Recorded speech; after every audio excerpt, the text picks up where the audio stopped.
നിങ്ങൾ അറിഞ്ഞോ, നമ്മുടെ വടക്കാഞ്ചേരിയിൽ ആദ്യമായി ലൈറ്റ് വെയ്റ്റ് ആഭരണങ്ങളുടെ ഒരു പുതിയ ഷോറൂം ആരംഭിച്ചിരിക്കുന്നു.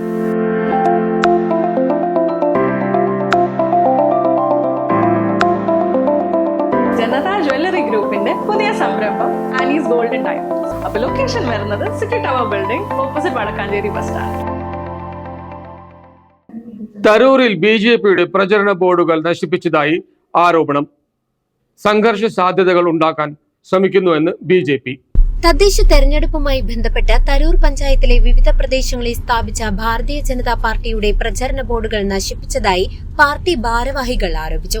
തരൂർ പഞ്ചായത്തിലേക്കും ആലത്തൂർ ബ്ലോക്ക് പഞ്ചായത്തിലേക്കും മത്സരിക്കുന്ന NDA സ്ഥാനാർത്ഥികൾക്കായി പഴമ്പാലക്കോടിനും തോട്ടംപളയ്ക്കുമിടയിൽ ഒരു സ്വകാര്യ വ്യക്തിയുടെ സ്ഥലത്ത് സ്ഥാപിച്ചിരുന്ന പ്രചരണ ബോർഡ് നശിപ്പിക്കപ്പെട്ടുവെന്നാണ് പരാതി. ഇന്നലെ രാത്രിയിൽ നമ്മുടെ പ്രവർത്തകർ തെരഞ്ഞെടുപ്പ് പ്രചരണവുമായി ബന്ധപ്പെട്ടിട്ട് തരൂർ പഞ്ചായത്തിലെ 1-ാം വാർഡിലെയും അതേപോലെ 2-ാം വാർഡിലെയും സ്ഥാനാർത്ഥിയുടെയും ബ്ലോക്ക് ഡിവിഷൻ്റെ 1-ാം ഡിവിഷൻ്റെ സ്ഥാനാർത്ഥിയുടെയും ഫ്ലെക്സ് ബോർഡ് തോട്ടുമ്പള്ളി സ്ഥാപിക്കുകയുണ്ടായി. അത് ഇന്നലെ രാത്രി തന്നെ സാമൂഹിക വിരുദ്ധർ അത് തച്ചു തകർക്കുന്ന സംഭവം ഇവിടെ ഉണ്ടായിട്ടുണ്ട്.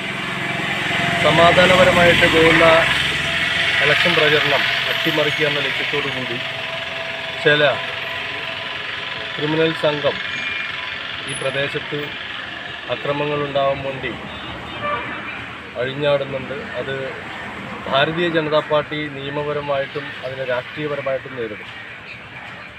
കഴിഞ്ഞ കുറച്ച് കാലമായി പഴമ്പാലക്കോട്ടിലും പ്രദേശത്തുണ്ടായ സംഘർഷത്തിൻ്റെ ബാക്കി പത്രമാണ് എന്ന തരത്തിൽ ഞങ്ങൾക്ക് അഭിപ്രായമില്ല. കാരണം ഇവിടെ ചില ദേശവിരുദ്ധ ശക്തികൾ ശക്തി പ്രാപിക്കുന്നതിൻ്റെ ചില സൂചനകളാണ് ഇതിൽ കൂടി വ്യക്തമാവുന്നത്. അത്തരം ആളുകളെ നിയമപരമായിട്ടും രാഷ്ട്രീയപരമായിട്ടും നേരിടാൻ തന്നെയാണ് ഭാരതീയ ജനതാ പാർട്ടിയുടെ തീരുമാനം. നിയമപരമായിട്ട് ഇപ്പോൾ മുന്നോട്ട് പോകും. തെരഞ്ഞെടുപ്പ് സമാധാനപരമായിട്ട് നടക്കണം. അതിനുവേണ്ടി ഭാരതീയ ജനതാ പാർട്ടിയുടെയും പ്രവർത്തകരുടെയും ഭാഗത്ത് പൂർണ്ണമായിട്ട് സഹകരിക്കും. പോലീസിനെ വിവരം അറിയിച്ചിട്ടുണ്ട്.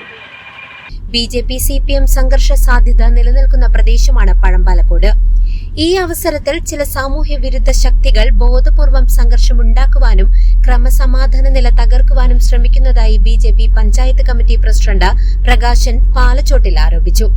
നശിപ്പിക്കപ്പെട്ട പ്രചരണ ബോർഡുകൾ സ്ഥാപിച്ച സ്ഥലം സ്വകാര്യ വ്യക്തിയുടേതാണെന്നും അനുമതിയില്ലാതെ ബോർഡ് സ്ഥാപിച്ചിട്ടില്ലെന്നും അദ്ദേഹം കൂട്ടിച്ചേർത്തു. തെരഞ്ഞെടുപ്പ് അടുത്തിരിക്കെ ഇത്തരം പ്രകോപനപരമായ നടപടികൾക്കെതിരെ ശക്തമായ നിയമ നടപടി സ്വീകരിക്കുമെന്നും പാർട്ടി ഭാരവാഹികൾ അറിയിച്ചു. CCV news, Thiruvilwamala.